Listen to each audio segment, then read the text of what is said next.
dapatnya ya dari internet. Misalnya kayak ada web yang ngebagi-bagiin atau di GitHub yang ngebagi-bagiin semacam URL seperti ini, repository user, itu dia tuh ngajak lagi ngebagiin link buat script, menjalankan suatu script. Ya tentu saja scriptnya itu cuma bisa relevan di wilayah-wilayah mereka kemungkinan. Nah, tapi si mapper lab public ini, namanya juga public, dia bisa kepakai di seluruh dunia. Nah, tahap awalnya gimana sih caranya? Tadi kan kita harus tahu lokasi kita tuh bisa dideteksi apa tidak gitu kan.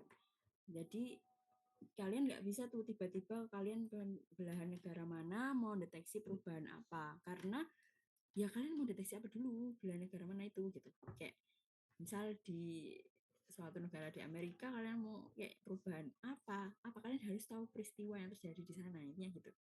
Nah, itulah kenapa sebenarnya tahap awalnya kita mau mengkaji area of interest kita dulu. Area of interest kita misal wanagama ya. Jadi kemarin kita wanagama, kita harus tahu sejarah wanagamanya dulu. Kalau dia sebenarnya aku nyarinya di sejarah wanagama sih teman-teman, ini nggak perlu dibosan, nggak apa-apa, lihat di layarku aja. Jadi kalau di Wanagama itu sejarahnya itu ada rehabilitasi di 1964 sampai 89, terus pemulihan jenis di 1990 sampai 2014, terus jadi sains eco-edu di tahun sampai sekarang. Nah, kalau kita deteksi pakai time series, kemungkinan kita cuma bisa deteksi dari rehabilitasi lahan kritis sampai ke ini, ke pemulihan jenis komersil atau yang sudah jadi rimbun gitu kan. Kan kita nggak bisa tuh tiba-tiba 2014 ke 2020 di mana itu wisata gitu, gimana cara kita tahu deteksi perubahannya dari lanskap gitu kan, dari atas kalau perubahannya itu ekowisata gitu. Jadi ya mungkin bisa tapi kayak kurang kalau pakai indeks spektral. Nah, oke, kemungkinan kita akan pakai tahun perubahannya itu di aku pakai 85 deh sampai 2014. Nanti ini juga jadi penugasan teman-teman, mau pilih tahunnya bebas sesuai sama teman-teman mau deteksinya apa gitu. Nah, balik lagi ke sini. Nah, teman-teman di user mapper publik ini teman-teman pakai masuk ke UI application-nya. Di folder UI application-nya. Nah, ini ada beberapa apa ya, script yang tersedia. Ini ada change mapper.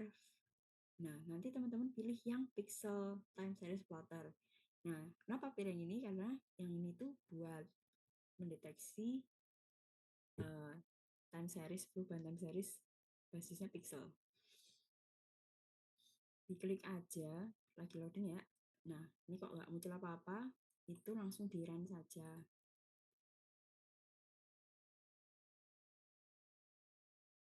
Nah, sudah jadi. Nah, inilah tampilan UI atau user interface. Jadi dia ramah pengguna, itu gitu. Nah, karena kita sudah tahu mau deteksi apa, kita ke 1985 sampai 2014. Terus start date-ku. Nah, ini itu baru tahap awal ya teman-teman. Jadi kayak ini tuh teman-teman nge-setting parameter buat teman-teman pakai untuk analisis lebih lanjut. Jadi parameternya teman-teman pakai itu harus sesuai dulu. Kenapa ini penting? Karena ini bisa menjelaskan atau kayak kalau teman-teman basisnya itu penelitian atau meneliti, ini tuh bisa jadi bahan penelitian sendiri karena bisa jadi kayak referensi orang-orang buat mengetahui, oh kalau misalnya hutan alam itu spike threshold-nya berapa kayak gitu-gitu. Dan itu karena ada beberapa wilayah jenis hutan dan indeks spektralnya itu nggak kepakai, maksudnya nggak kebaca gitu. Oke, maaf loncat-loncat. Setelah setting start year sama end year dan start date sama end date, aku pilihnya 1 tahun. Maksudnya selama 1 tahun diambil citranya, ini nanti berarti mereka akan ngerata-rata semua citra yang tersedia di tahun tanggal segini gitu.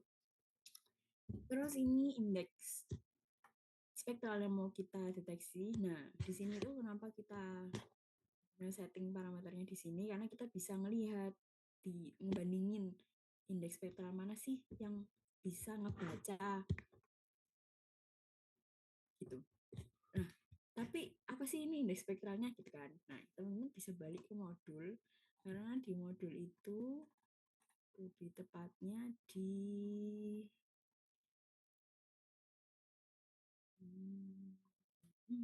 indeks spektral codes. Nah, ya teman-teman juga bisa mengunjungi web ini ya teman-teman. Ini web yang dibikin sama Oregon State University yang bikin Landran R. Ini penjelasannya juga cukup lengkap. Nah, ini definisinya. NPR itu berrasio NDVI. Nah, ini semuanya TCB, brightness, CCG, greenness, CW, whiteness. Nah, aku coba sama pakai TCG ya. TCG. Sudah. Nah, terus habis itu ini maksimum, jadi ada 8 parameter, 1, 2, 3, 4, 5, 6, 7, 8. 8 parameter yang kita harus apa ya, ketahui buat gimana sih cara bikin yang ideal gitu, gitu. Nah, gimana tuh penjelasan parameternya ini? Nomor 4 teman-teman juga bisa lihat 9 parameter. Kok 9? Ini ada penjelasan singkatnya itu di sini. Ini singkat. Cuman aku tadi bikin ada web yang menjelaskan secara detail tentang per parameter ini tuh apa gitu. Nah, sebenarnya itu kayak berhubungan dan lumayan ribet sih sebenarnya kalau mau mempelajari. Tapi hal penting buat dipelajari kalau mau teman-teman mau bikin time series yang bisa merepresentasikan suatu perubahan. Mungkin sambil baca contekan juga. Jadi maksimum segmentation ini itu dipakai buat eh, penyesuaiannya itu dengan vertex count overshoot. Sorry banget kalau teman-teman kurang familiar dengan penyebutannya ya karena pakai bahasa Inggris. Nah, kan ini 3, defaultnya itu 3. Yang disarankan itu tidak berubah-ubah. Nah, tapi kalau ini tuh nggak boleh, kalau misal teman-teman periodenya 10 tahun, dia itu harusnya 3. Kenapa? Karena dia nggak boleh lebih dari 1/3 dari, pokoknya maksimum itu 1/3 dari total deteksi perubahannya. Kalau 10 tahun berarti 3 paling mentok. Kalau 20 tahun berarti 6 paling mentok. Nah, ini 85 ke 14 itu berapa tahun nih? Aku sedang Zoom.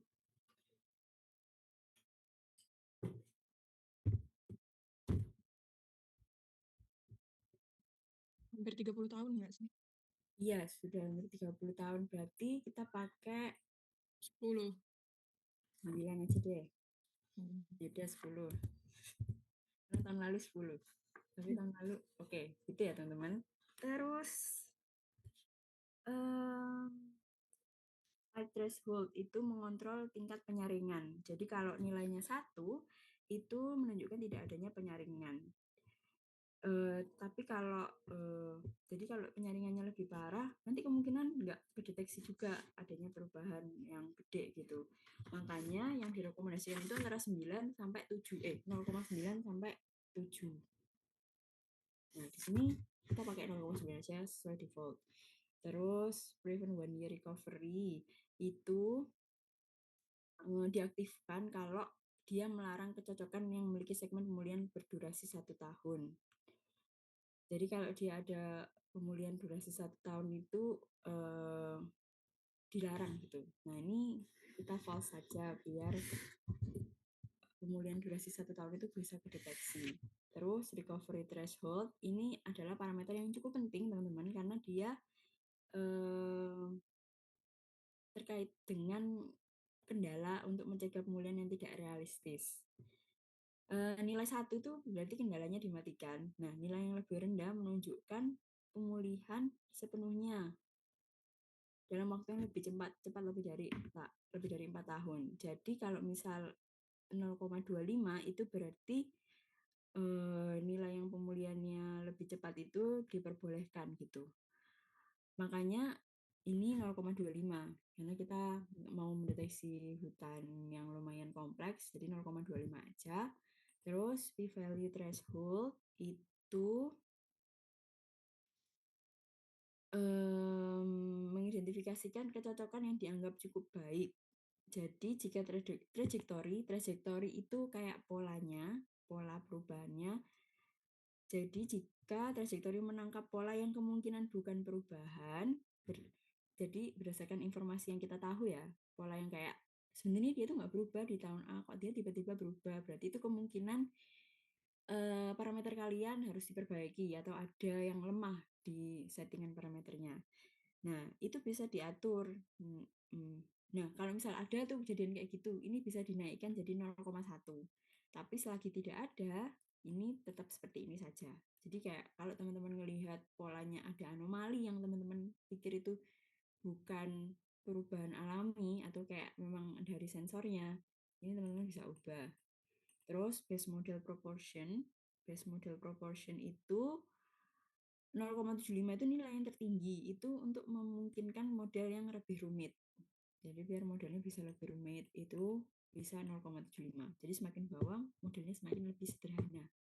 Terus minimum observation needed itu adalah nanti diatur default saja karena memang rekomendasinya diatur default yaitu observasi minimum yang dibutuhkan itu 6. Begitu. Terus apa yang seharusnya kita lakukan setelah kita sudah yakin dengan ini? Kita langsung menuju ke lokasi yang mau kita deteksi di Wanagama. Nah, ini karena dia UI dari mereka, jadi kita nggak bisa langsung map center object kayak kita bikin acara kemarin. Nah, jadi kita random aja coba ke titik 1 gini.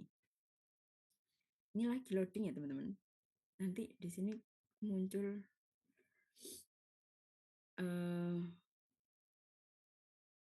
grafiknya.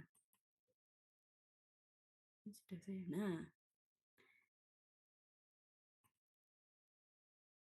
aku tadi ngeklik 2 kali.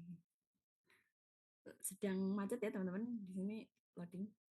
Tapi kalau dulu waktu kelas itu pernah ditunjukin Pak WW apa ya, ini kayak ngelihat ini nah itu dari sini. Nah ini di sini kemungkinan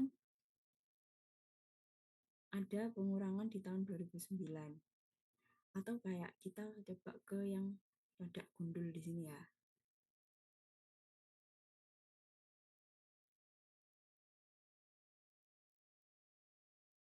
Makanya teman-teman juga wajib tahu informasi lokasi yang teman-teman mau deteksi gitu. Kalau di sini kemungkinan ini naik ya, sama seperti yang dibilang yaitu adanya rehabilitasi sampai dari tahun 1990. Oh ya, di sini melihat apa ya? Ini original sama fitted. Jadi original itu citra yang sebenarnya itu bentuknya kayak gini. Terus kok bisa fitnya jadi seperti ini? Nah, kemungkinan nanti settingannya teman-teman harus ubah lagi gitu. Terus RMSE-nya itu sebenarnya ngaruh di penyimpangan. Jadi berapa citra yang tidak sesuai sama ini gitu. Jauhnya sekian gitu. Jadi semakin nol semakin baik. Gitu. Apalagi yang harus dijelaskan ya di sini. Nah, ini juga bisa di-download. Download nanti kalau teman-teman sudah dapat ini parameternya yang paling pas, di-download aja terus nanti teman-teman analisis. Terus ini bisa dicoba di beberapa lokasi gitu ya teman-teman. Maksudnya ya biar membuktikan bahwa parameter yang teman-teman pakai itu udah sesuai gitu di beberapa lokasi. Nah, that's why user interface ini tuh sangat membantu buat analisis lantern R di GEE. Makanya GEE itu paling mudah buat lantern R. Ya karena dia bisa ngesetting parameternya itu bisa dilihat gitu loh langsung visualisasinya. Ini jadi tahap awalnya teman-teman bisa ngesetting parameter ini. Nah, misal nih teman-teman sudah dapat nih settingan parameternya, ini kan, ini yang teman-teman pakai nih. Nah, teman-teman bisa lanjut ke tahap kedua pakai API atau Application Programming Interface buat nge-extract hasil outputnya. Atau pengolahan yang lebih lanjut lah buat analisis. Mau ngomong apa ya? Kayak ada yang lupa belum diomongin. Ya, nanti saya tambahkan jika sudah ingat. Oke, kalau sudah dapat, nah, oh ya, terus kayak kemungkinan juga per petak di Wanagama itu juga beda-beda gitu kan pengolahannya.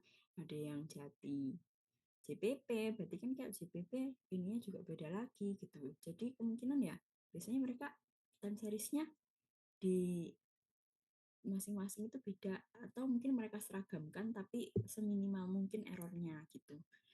Ya, oke, lanjut. Itu tadi yang aku mau bilang penting. Nah, sebenarnya kalau teman-teman mau lihat di langkah-langkah di sini, kalau teman-teman copy paste aja itu sudah bisa. Maksudnya kayak copy paste script-script di sini tuh sudah bisa menjalankan script-scriptnya. Cuman sebenarnya si usernya ini tuh juga ada scriptnya sendiri. Maksudnya dan itu sama ya teman-teman. Maksud itu sama. Oh iya, lupa, maaf. Selain ini kan buat plot parameternya. Ada lagi buat change mapper. Change mapper itu apa? Dia gimana ya jelasannya? Saya akan tunjukkan dulu.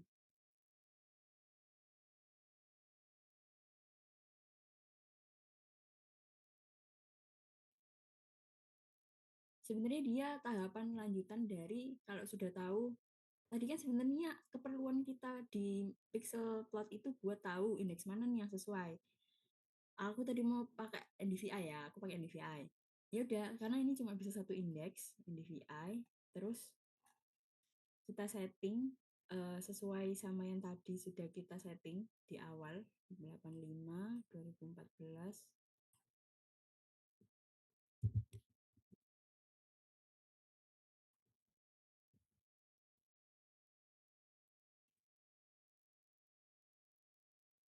Ini tuh buffer, jadi nanti ada yang ngomong?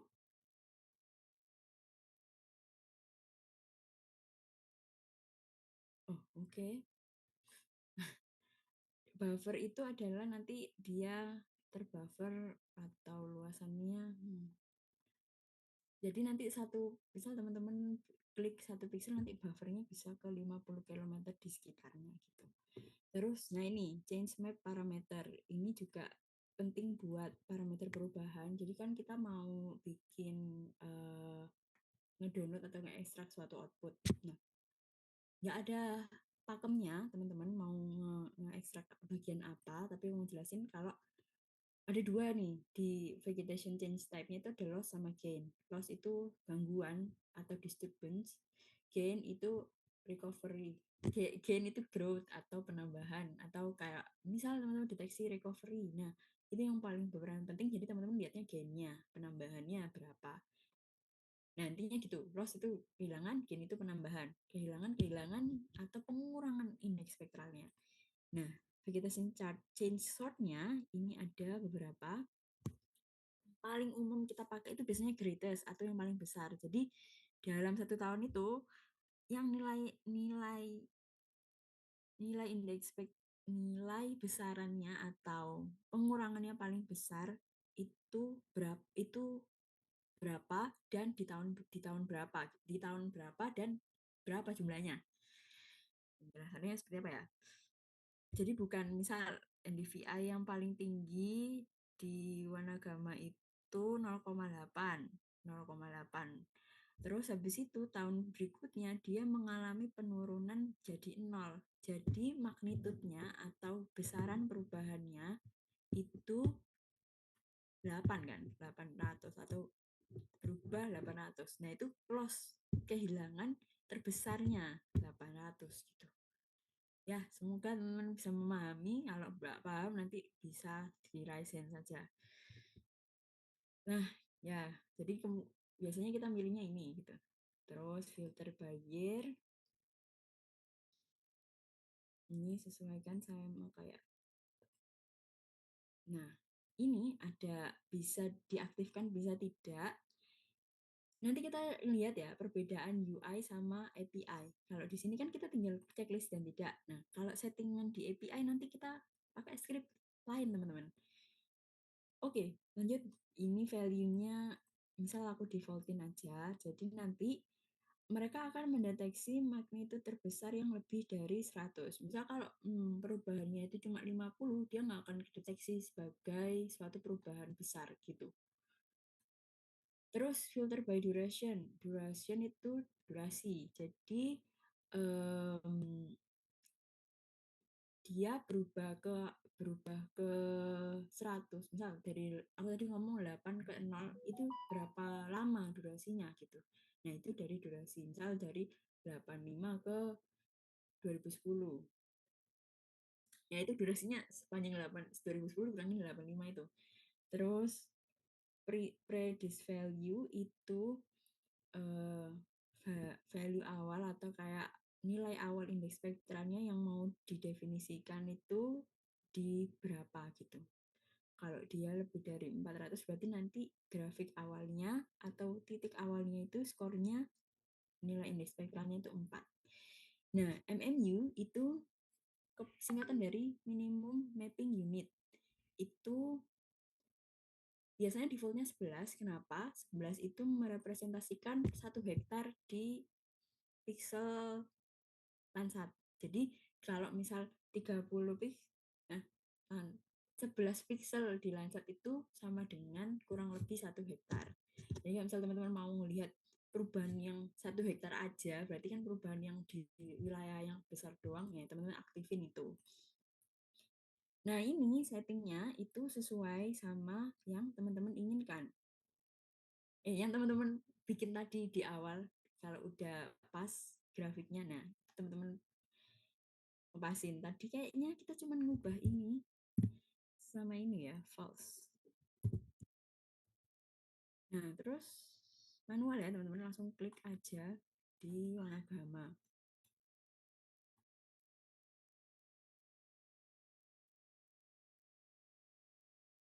Atau teman-teman juga bisa input koordinatnya di sini. Di warna gamma.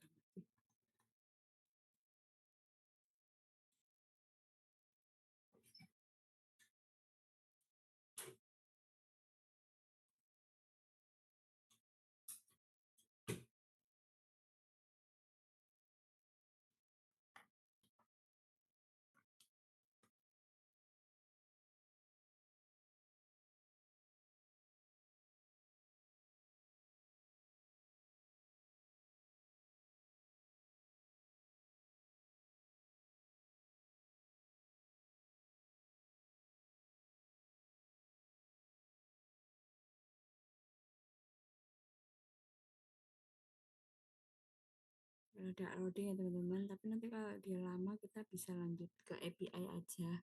Karena hasilnya kemungkinan mirip atau sama. Nanti kayak pixel-pixelnya yang terdeteksi begitu. Kita tunggu 1 menit lagi, kalau masih lama kita tinggal.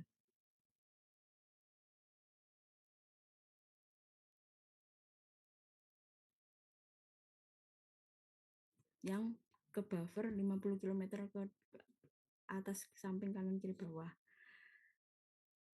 Nah, nih. Tapi sepertinya dia loading lama, nggak tahu kenapa, biasanya bisa. Nah, karena ada kendala-kendala kayak gini, teman-teman, makanya kita biasanya langsung ke API. Sebenarnya tuh nggak apa-apa sih kalau nggak ngelihat ini, tapi ini kayak nge-visualisasiin jadinya itu seperti ini teman-teman. Ya, ada ini year of detection-nya, magnitude, duration. Nah, bentukannya kotak-kotak kayak gini. Nah, per kotak-kotak ini nanti ada 6 band atau 6 saluran yang bisa diekstrak. Ada year of detection, magnitude, sama duration. Oke, udah kelihatan ya? Ya, kemungkinan nanti hasilnya seperti ini karena dia ke buffer 50 km, jadi nanti buffernya kiri kanannya segitu. Lanjut aja, kita masuk ke API-nya sekarang. API apa? programming interface. Itu di mana di script, terus di ini, dua ini yang kita pakai. Nah, yang lain di bawahnya ini apa teman-teman? Teman-teman cari sendiri ya. Ada kok fungsinya gitu. Terus kita ke disturbance dulu. Disturbance itu artinya gangguan atau loss yang kita definisikan loss di bawah ini tadi. Nah, bisa diklik aja. Ya, sebenarnya saya rada ini ya tidak sabaran, jadi kayak ketumpuk-tumpuk. Nah, oke. Nah, ini script ini tuh sama banget sama kayak di modul. Ada sih bedanya dikit, tapi nanti kita akan sesuaikan bedanya. First of all, kita copy dulu script ini semuanya, Ctrl C, ke dalam file baru.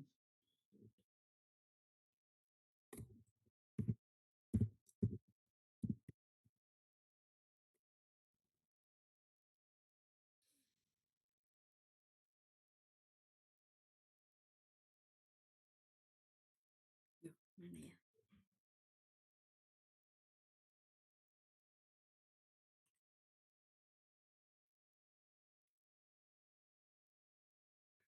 Oke, sudah dapat. Nah, kita Ctrl V aja. Terus, karena kita mau warna gamma, mendeteksi warna gamma, kita import warna gamanya. Sudah diajarin kan importnya seperti apa. Nah, terus karena variabel AOI itu didefinisikannya AOI, oh ya, jadi kalau default, dia defaultnya ada di suatu lokasi, yang kalau nggak salah Amerika. Kita hilangin dulu, dihapus dulu aja AOI-nya, bagian ini. Kita ganti jadi AOI. Kalau ini diganti jadi AOI, ini diubah jadi AOI. Apa sih keuntungannya UI lagi? Jadi kalau UI dia bisa pas ke poligon. Kan tadi kan kita pakai kotak gitu kan. Harus di crop lagi atau enggak, kayak kita nggak bisa melihat di wilayah kita doang itu gimana gitu kan. Nah, kalau pakai API itu bisa pakai poligon. Terus ini disetting sesuai yang teman-teman sudah pelajari. Maksudnya yang teman-teman setting tadi sudah teman-teman perkirakan parameternya gitu, mau deteksi apa dari tahun berapa sampai tahun berapa, terus tanggalnya teman-teman mau dari kapan, itu sudah riset lah intinya. Kenapa pakai tanggal itu? Sini aku mau pakai NDVI. Misal teman-teman nambahin indeks lain gitu yang nggak ada di defaultnya Landsat, ya nggak bisa. Teman-teman harus modifikasi script. Nah, terus ini mask, tadi belum aku jelasin ya. Tadi itu kalau yang di UI itu diaktifin semua, itu berarti dia ngemasking awan, bayangan, salju, sama air. Pokoknya yang terdeteksi itu dia masking gitu. Terus definisi parameternya, ini tadi defaultnya 10. Terus ini, nah, true ya. Ya, benar. Ini kita jadi false. Terus ini kalau nggak salah kita nggak ada diubah-ubah. Nah, ini juga teman-teman bisa ganti sesuai sama yang tadi greatest. Ada apa lagi sih tadi?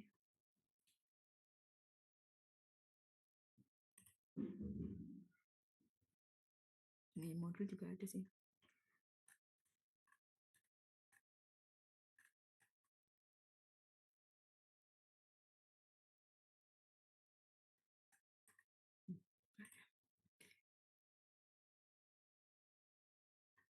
Nih, greatest, least, newest, oldest, fastest, slowest.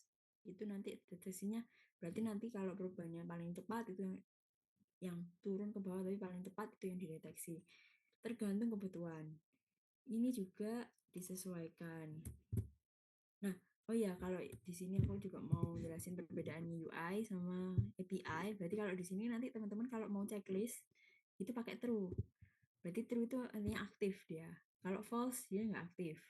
Ini nyambung juga sama materi boolean, data boolean true false.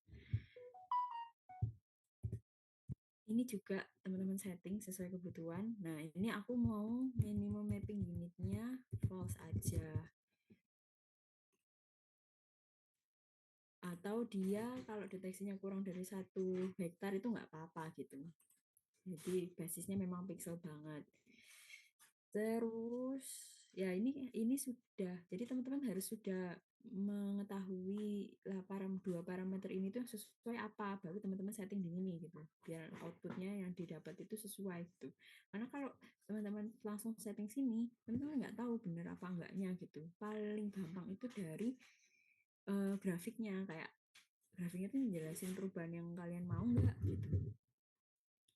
Terus ini adalah modul atau apa ya, kayak repository yang kita butuhkan. Jadi ini wajib ada. Ini itu refer to salah satu script di mereka gitu sebenarnya. Mana ini? Oh, sini.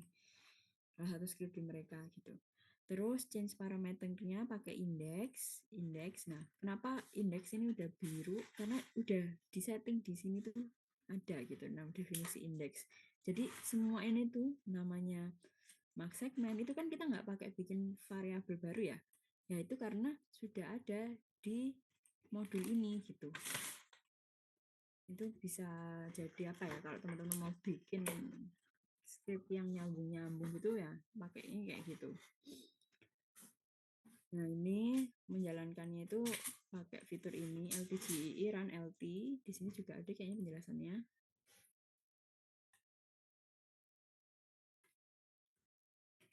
Oh ya, di sini juga apa definisi untuk menjelaskan API-nya. Check it boolean true or false or whether to filter by year. If true, then you must be define both part and describe as follows. Kalau true berarti kamu mengaktifkan itu. Oh ya, sama skornya di indeks spektral itu dia 1000. Jadi 1000 itu sama dengan 1. Kan biasanya kan 1 sampai min 1 sampai 1. Nah, di sini tuh 1100 gitu. Dikali 1000 berarti. Nah, gitu. Ini sebenarnya penjelasannya sama, tapi tadi aku jelasinnya lebih sederhana karena dari UI dulu. Oke, lanjut dulu. Ini bikin image-nya atau bikin gambarnya pakai change image dari get change map. Ini dari mana, coba kita lihat.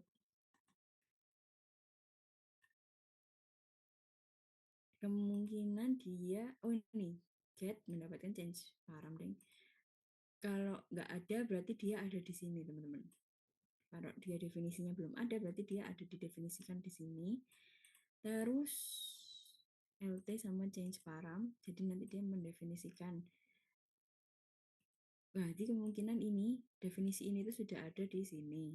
Terus mereka kalau mau mendefinisikan itu butuh dua input, yaitu dari LT atau lentrennya, menjalankan lentren sama parameternya. Parameternya itu pakai index change param. Terus ini palet warna untuk mendefinisikan. Jadi sudah dijelaskan kan ya kemarin palet warnanya dari mana, X color. Ini kalau mau tahu ya tinggal di input aja X colornya berapa. Mau ganti ya tinggal diganti aja. Terus YOD itu singkatan dari Year of Detection, tahun deteksi perubahan. Minimumnya dari start year sama end year. Start year-nya kan sudah kita definisikan kan di sini, yang jadinya di sini berarti nanti hasilnya bakal tahun itu. Nanti di color palette-nya berdasarkan palet ini. Magnitude phase param itu magnitude atau besarannya. Di sini ini min max-nya itu apa? Min max-nya itu buat mendefinisikan ini gitu. Jadi kalau misalnya 200 atau 0,2 berarti dia warnanya ini dan sampai ke sana begitu palet warna. Terus ini AOI map center object biar nanti dia langsung ke objeknya. Nah, di sini ya teman-teman yang berbeda, kalau gini doang nanti dia kemungkinan nggak keklip wilayahnya. Jadi nanti kita copy paste dari yang sudah dimodifikasi di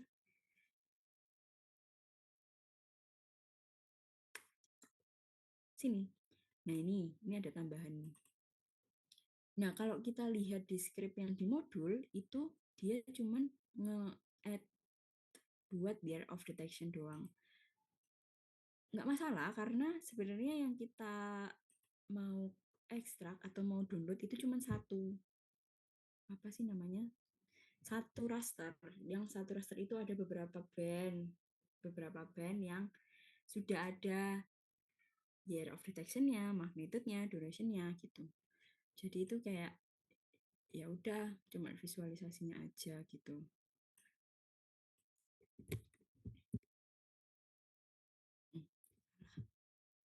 Kita hapus dulu.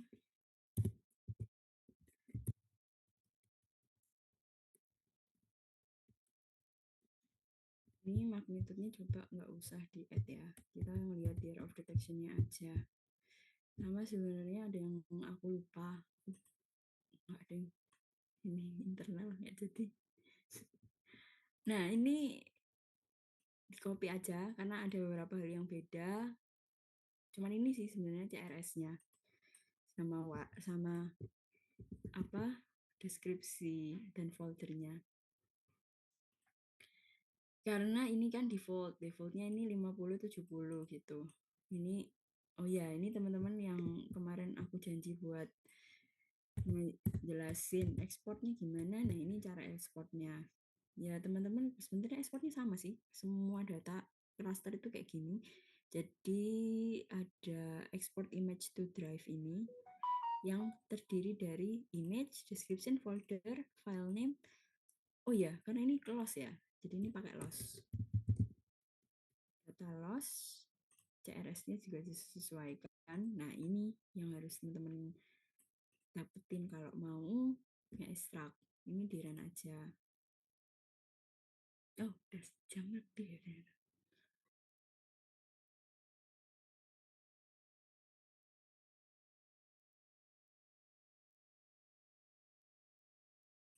Nah, tasknya itu di sini. Tapi ini teman-teman, oh iya, kalau misal teman-teman habis nge-export sesuatu, itu teman-teman lihat di bagian task, itu ada nggak bagian buat ini di download. Kalau ada, nanti teman-teman run aja gitu. Sebentar, bateraiku habis. Kok lama ya?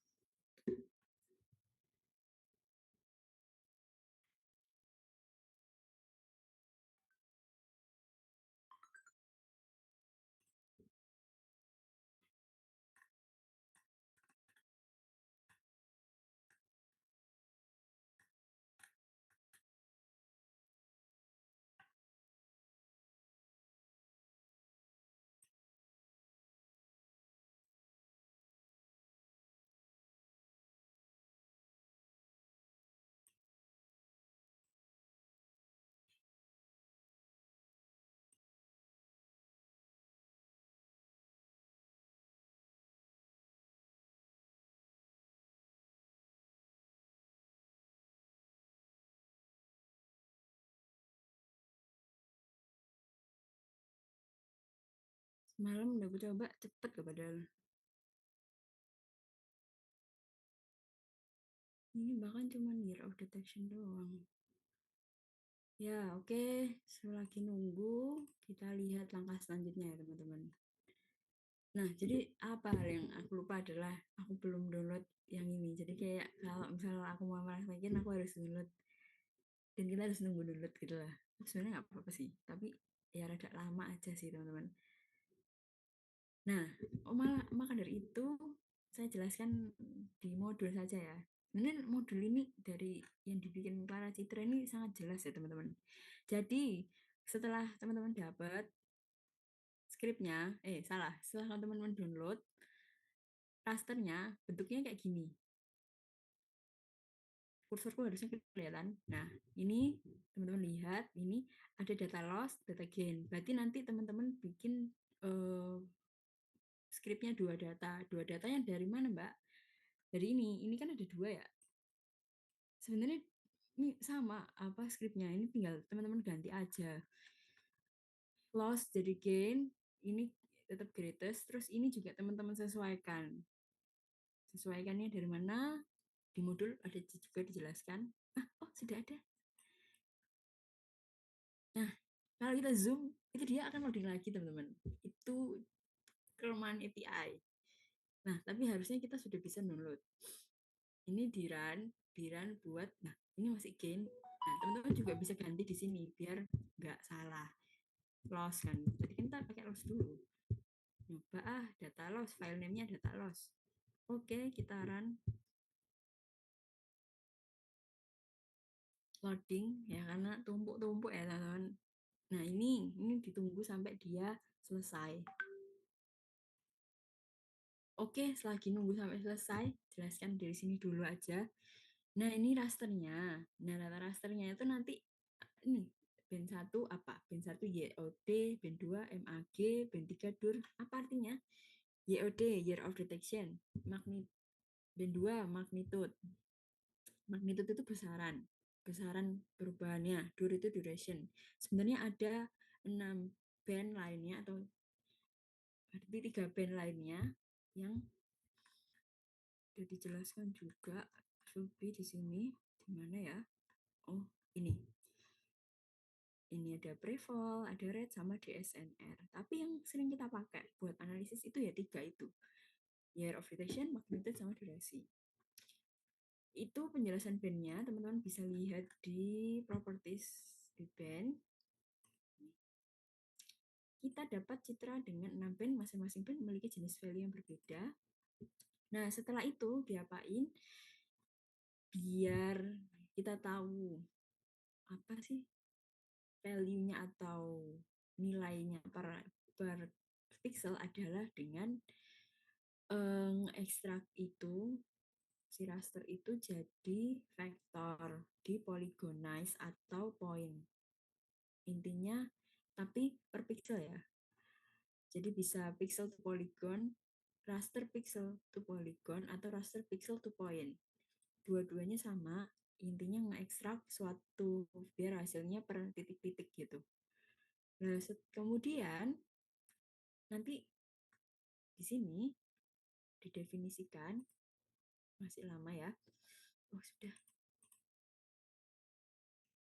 Nah, ini di Open Drive nih, teman-teman. Jelasin juga Open Drive. Nah, sini sudah ada. Nah, nanti teman-teman tinggal download.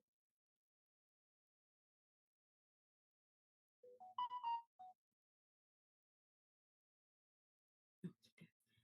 Aduh, lupa buka QGIS juga. Maaf ya. Nah, setelah nunggu buka QGIS. Nah, data gain ini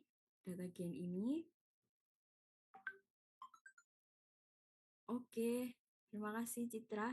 Bisa kita pakai modul saja ya, biar tidak, karena sudah sangat jelas ya modulnya teman-teman. Dan ini kayaknya udah basic banget. Oke, lanjut aja.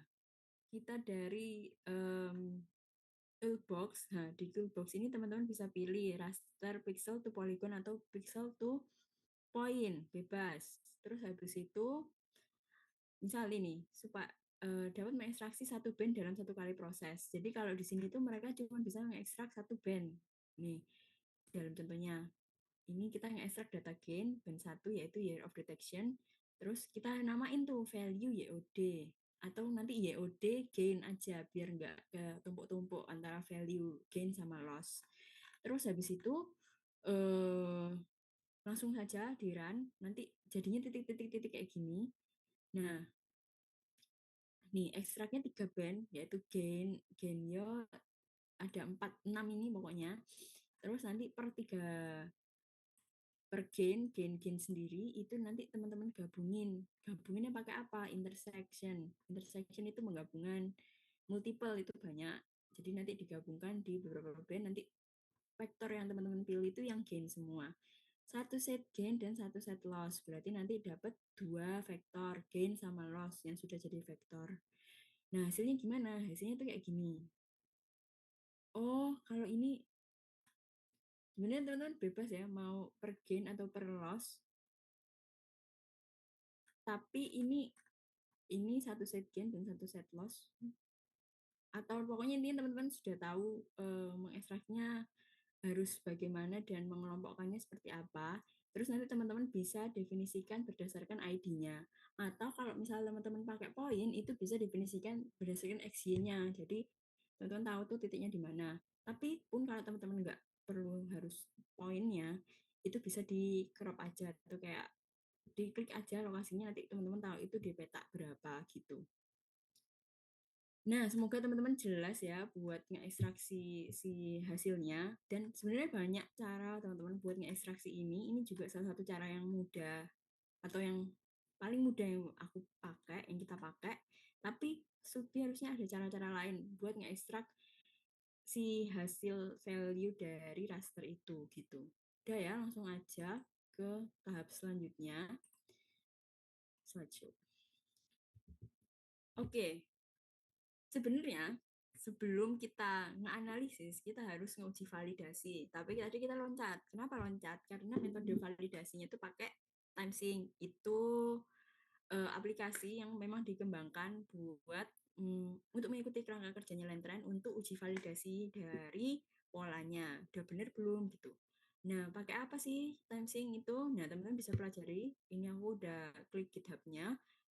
Itu teman-teman pelajari sendiri itu karena pakai Python, full Python kalau nggak pakai JavaScript lagi. Jadi teman-teman pelajarin sendiri. Lanjut, itu untuk uji validasinya ya. Jadi semuanya itu perlu diuji validasi. Kenapa? Karena sebenarnya indeks spektral yang kita dapatkan itu tidak memiliki value apapun yang tidak memiliki apa ya namanya cerita apapun. Yang bikin ceritanya itu kita sendiri. Makanya kita harus uji validasi cerita kita itu benar apa enggak gitu. Nah, kemudian lanjutannya hasil. Hasil dari Lentran R itu banyak banget teman-teman, bisa jadi banyak banget. Misalnya ada 2 jurnal ini, itu dia menghasilkan pola-pola perubahan. Pola-pola yang dimaksud itu, misal ada pola jadian perubahan yang tiba-tiba sama yang bertahap. Jadi kalau dia pola perubahannya tiba-tiba, itu dia grafiknya itu lebih miringnya lebih tajam. Terus kalau gradual atau bertahap itu dia lebih lebar. Terus kalau campuran itu gini. Nah, itu bisa didefinisikan seperti itu. Atau kayak perubahan tutupan lahan bisa disambungkan juga. Misal kalau dia berubah dari mangrove ke air itu grafiknya seperti ini. Kalau mangrove ke vegetasi lain itu seperti ini. Kalau urban itu dia cenderung datar. Kalau meningkat itu grafiknya begini gitu. Jadi grafik trajektori itu juga bisa dianalisis atau menceritakan suatu kejadian tertentu. Lanjut sama rata besaran perubahan. Nah, rata besaran perubahan itu yang ini salah satu penelitian yang dilakukan sama SISPH juga itu dia pakai hasil magnitudenya, rata magnitudenya. Jadi ini di tiap area, tiap blok kalau ini kalau misal kalau kita di Wanagama bisa per apa sih namanya petak ya. Nanti di rata-rata perubahannya berapa, terus dari hasil area hektarnya dapat berapa, didapatkan dari mana area luasannya, itu dari jumlah pikselnya. Nanti teman-teman kalikan sendiri, maksudnya ekspor dari piksel ke area luasan piksel ke hektar gitu. Terus loss itu karena nilai loss itu seharusnya dia minus, jadi sebenarnya nilai loss itu minus semua gitu. Terus nanti bisa didapatkan grafiknya sekian, begini, begitu ya teman-teman ya. Nah, itu tadi ini tadi itu contoh hasil dari Lentren R. Terus hasil praktikum kita apa? Hasilnya sebentar ini kok ada chat.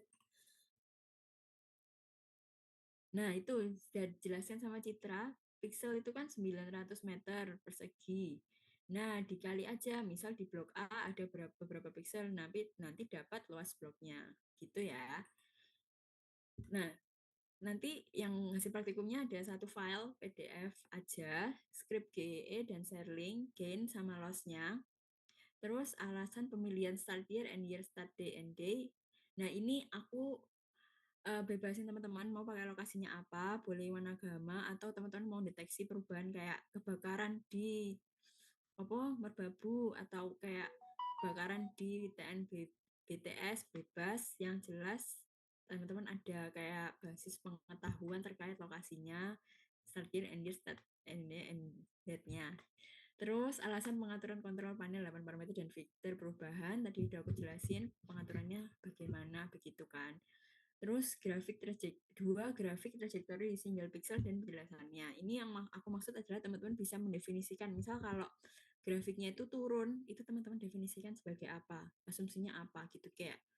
Jadi ini misal di wilayah Gunung Merbabu di tahun segini sampai segini terjadi penurunan karena adanya eh, perubahan karena kebakaran hutan. Jadi grafiknya turun di tahun ini terus naik sekarang karena sudah ada pemulihan vegetasi, misal gitu. Dua aja, bebas mau di mana.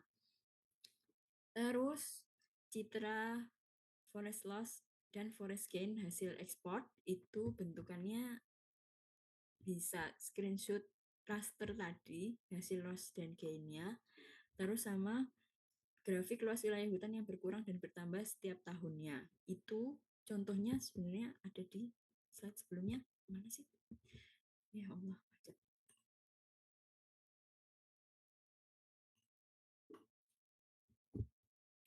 Slide ini loh.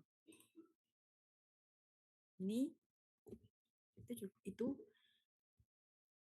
sama seperti ini. Nomor 1, 2, 3, 4, 5, 6. Grafik luas wilayah hutan yang berkurang dan bertambah setiap tahunnya.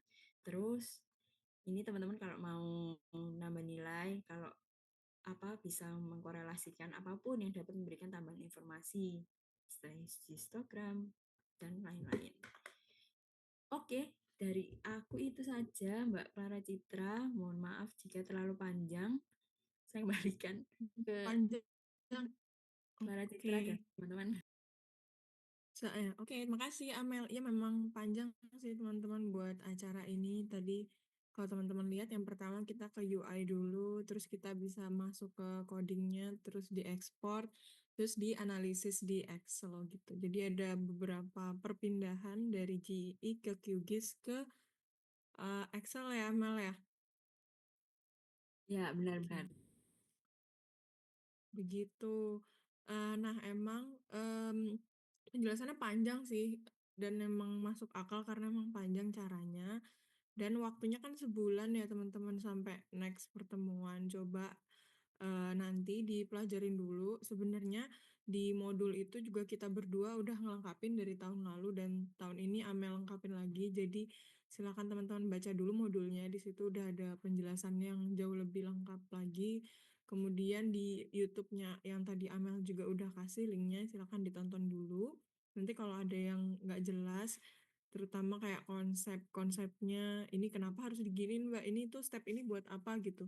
Silakan ditanyakan aja di grup, nggak apa-apa, pasti dijawab. Mungkin tapi kalau deket-deket Lebaran ini, Amel yang sibuk. Aku sama Aza sih masih bisa jawab gitu. Terus, hmm, next pertemuan itu di tanggal 30 April, itu masih lama banget. Jadi harapannya waktu yang lama ini bisa dipakai untuk memahami trend lebih jauh dan menyelesaikan tanggungan-tanggungan yang ada, terutama di sebelum-sebelumnya gitu. Ada yang belum menyelesaikan. Tapi kalau buat sore ini ada yang mau tanya dulu nggak nih dari penjelasannya Amel tadi?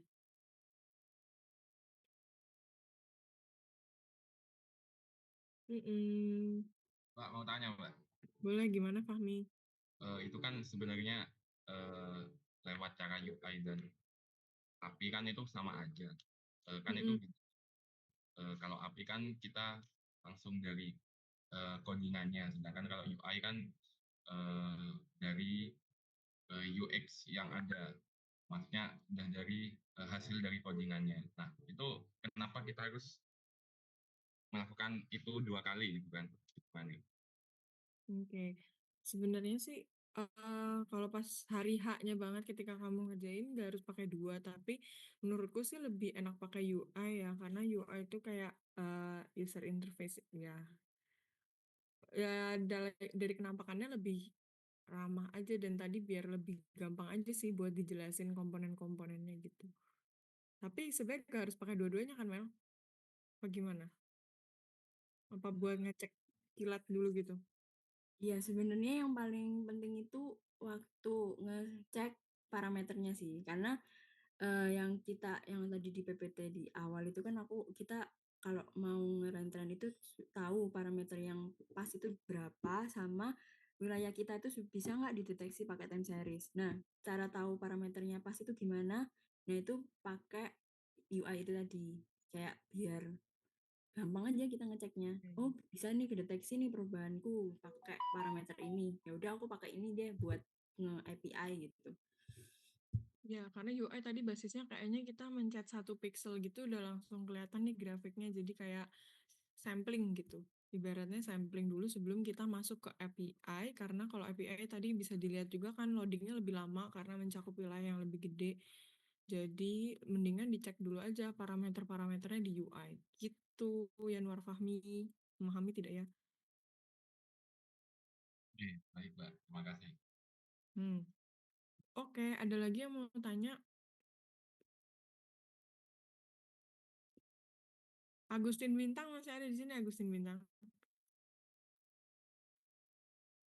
Nah, udah ketiduran bocahnya. Oke, nggak apa-apa. Makasih teman-teman. Amel ada yang mau ditambahin nggak, Mel? Apa udah Aman. aman?